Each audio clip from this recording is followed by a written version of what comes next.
Hey kids, time for week number 3 of the Marcus Edblad Golf Swing Review. We're going to do something a little bit different today. I know that some of you channel lockers, some of you lockers out there are going absolutely nuts after last week's video where I was saying stay on your back foot and use your trail side and swing inside to out. We're going to get into that today, and we're also going to try and take a look at another swing that is supposed to be the polar opposite of the Marcus Edblad method, but it actually produces the same results. Let's go.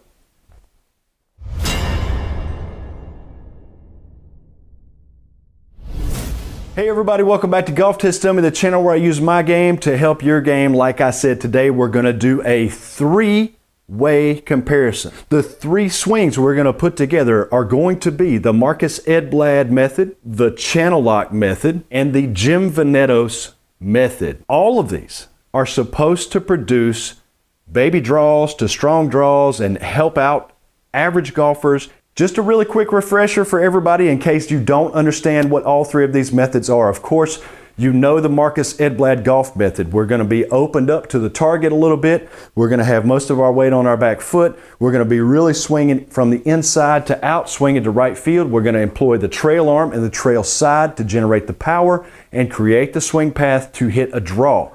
With the Jim Venetos method, which is the first swing method I actually reviewed on camera, a lot of you are here because of that, you're going to set up with most of your weight on your front side, and you're actually going to set up closed down the line, and you're going to employ the lead side. The lead arm for me would be my left, and again, you're going to swing inside to out, and you're going to try and produce a shot that is a stock draw. With the channel lock method, a lot of you lockers out there are watching. Hey, bye you, Steve. Hey, JH, hope you guys are watching. I've actually Zoom called with JH before. He is absolutely a stellar human being to speak with. I absolutely love JH. The channel lock method, I know a lot of you have been going crazy, is again on the back foot, open stance, trying to keep that channel, swinging inside the channel, inside and then to outside to produce, guess what? A stock draw shot. Now I'm going to be using my 6-iron to send some shots downrange, and we're going to start with the Marcus Edblad / channel lock golf swings. Now the reason I'm doing that is because a lot of the fundamentals and a lot of the hallmarks of those swings are very similar. You're using the trail side. You're swinging inside, and then you're swinging to right field. Outside, for you lefties, it's going to be out to left field, but you're swinging inside to out pretty dramatically, trying to exaggerate it. In channel lock, they call it swinging in your channel. They've actually talked in the past about soggy knees, which I believe correlates pretty closely to me in the last video. If you missed it, go watch it. In the last video, talking about how I start out this way and then I actually end up further back, and my eyes and my head actually shift behind the ball to see an inside quadrant of the ball. With channel lock, however, one of the protocols that they have in place is the 5 o'clock nose, meaning that you turn your head and your shoulders back to where your nose is pointing at what they would call 5 o'clock on the clock face. You're already getting your head back there. Now another thing that's different between channel lock and the Marcus Edblad approach is that you actually square up or actually close the shoulders with your feet and your hips open in channel lock from the original channel lock, not the modified channel lock. But with Marcus, he's actually sitting up open, and there is no 5 o'clock nose protocol that you have to follow. So some subtle differences between channel lock and Marcus Edblad. Channel lock is you get the back ball position with your foot and the ball pretty much in line. With Marcus Edblad, we're not doing that. It's going to be inside the trail foot. It can't even be more toward the middle of your stance. It can't be way up at the extreme on the front, because then you have to come across yourself to actually get to the ball. The other thing that's not going to happen is that I am not going to start with 5 o'clock nose and close shoulders and swing inside the channel and out. I'm actually going to come back to that spot. Marcus did mention in one of his videos that there's no need to go ahead and start out with a bunch of shoulder tilt, that when you take it inside and you try to have the intention going out here with the toe up out to right field, that bend and that tilt will actually just kind of occur naturally. So I don't try to do that. Let's see what we get. Blocked it out to the right, but it's a great strike. It's going to carry out to almost 200 yards on the fly. I did block it a little bit. Let's see. Yeah, 196 carry, 209.3 total. Let's go to channel lock. You know, real quick, I can't help but think when I watch myself back on video and I see my swing and my finish and my follow through, it looks a lot like Bubba Watson. His stock draw shot, you know, coming back, he's self-taught. He's really got kind of that back foot that he's playing off of. It looks a lot. Anyway, let's on to channel lock. Now with channel lock, I got to admit, I don't have much practice with this. I have tried this in the past. It's been quite a while, but we're going to do the back ball position. I'm going with classic channel lock, the one that I originally saw back in the day. Not any of the variations that you've seen, but I'm going to play the ball on my back foot. I'm going to open my stance up. I'm going to close my shoulders. From here, I'm going to use the protocols where you back cock and you get to 5 o'clock nose, and I'm going to use the channel going back and the channel going forward and out to the right, and I'm not going to try to get out on the front foot. It should just happen. So let's see. I'm going to actually use the paintbrush too. You guys, y'all know the paintbrush where they do the handle drag back into the channel, and then, yeah. So I guess it is a little bit of a variation on this. They didn't introduce the paintbrush technique until later, but it's supposed to gain you a lot of distance. Let's see what happens. All right, so back ball position, and I'm going to back cock, 5 o'clock nose, paint it into the channel, stay on the back foot. Oh, went out to the right, but that's a really good strike. That might just be down to my aim a little bit. That's not bad. What? You see that golf ball? Okay. Yeah, 196 carry, 203. All right, so let's see what I did. All right, let's try it again. So we start here with back cock, shoulders closed. Swing into the channel, paintbrush.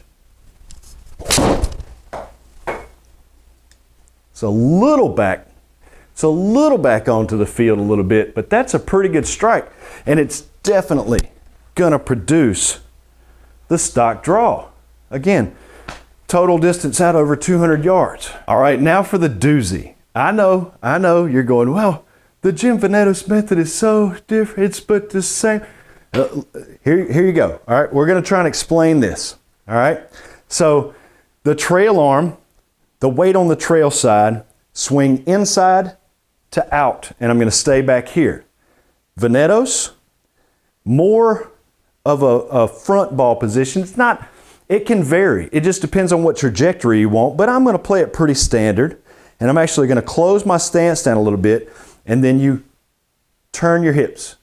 You turn your hips to bump your weight forward onto your front leg, and you try and keep it there. Now the stillness, I'm not gonna be able to get the stillness down because it's been a long time since I did this, but you're gonna try and keep your lower body still. You're gonna take it back inside with the lead arm instead of the trail arm, and you're just gonna do the downswing drill, try and let it drop right here, and then your weight actually will you will tilt back a little bit as you swing out this way, and then you can move and go up to the finish. So this is the polar opposite.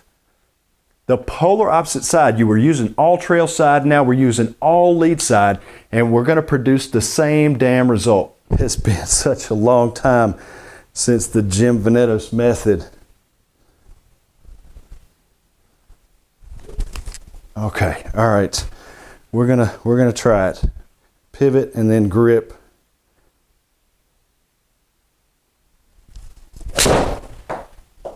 Oh, blocked it way right. Oh man, that is hit so well though.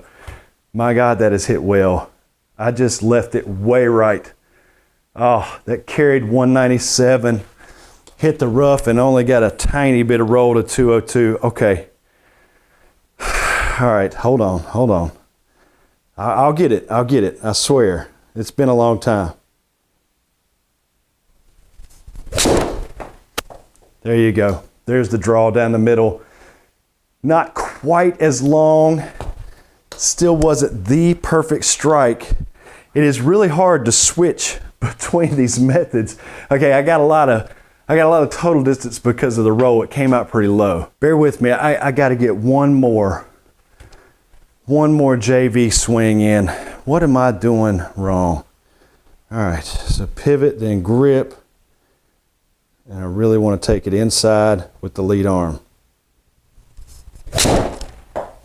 That's it. I blocked it a little bit, but that is much better contact and going to give me the length. Okay, with a little bit of practice, a little bit of a refresher course, I could bring it back, but it would be the stock draw. So what did we learn? Honestly, I don't know. Is this pointless to compare the three of these? Is it pointless to do that? Is it an exercise in futility? I'm not so sure that it is pointless. I don't know that I'm eloquent enough to sum it all up into words and just pop out one sentence that's just going to be so profound that all of you are just going to love it. But the thing is that you're trying to create a repeatable, high, strong, soft draw with all of these methods as a stock shot. But you're going about it in two completely different ways. On one hand, you're using all trail side with an open stance. And on the other hand, you're using all lead side with a closed stance. But every ball flight that comes from these swings is supposed to be a push, draw, stock ball flight.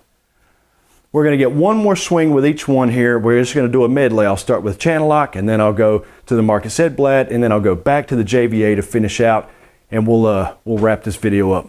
All right, hopefully my microphone will hold out here and not turn my voice and everything into a robot. We're going to start out with channel lock here, back foot ball position, come here, back cock, shoulders closed, paint it back into the channel. Starts right, draws back to the target, carry around 175. Not a high shot there, it was a little low. It was a good strike, but it was a little bit lower trajectory. We're just going to go rapid fire here, 171 carry, 196.5 distance total. We're going to go to Marcus Edblad. Starts right, draws back left. Woo, that's a strong ball flight. Almost carrying out to 200 yards and then going out past the 200-yard marker. 196 carry, 210 total. My microphone took a cigarette break. All right, we're gonna have to do the Jim Venetos again. Okay, here we go. Set in, pivot, and then grip. Stay behind it. Starts right, comes back left again. Only carrying out to about 175. Not the strongest ball flight and not the highest in the world, but it's okay. 173 carry and 198 total distance. Guys, thanks so much for watching this video. Be sure to give me a thumbs up down below for making this comparison right here. Subscribe to the channel if you haven't already. Select the bell off to the right with all notifications turned on so you don't miss anything. Again, the GTD clothing website is coming. I'm working on it.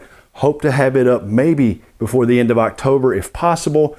Check out 24/7 Golf. Be sure to use the Amazon link down below to support the channel. You can go there and make your purchases. It costs you nothing extra and it helps give a little piece of your sale to this channel. And the biggie is the super thanks button down below where you can actually give me a tip for the tips and you can leave your comment. I'll pin them to the top. Till next time, I'll see you in the next video.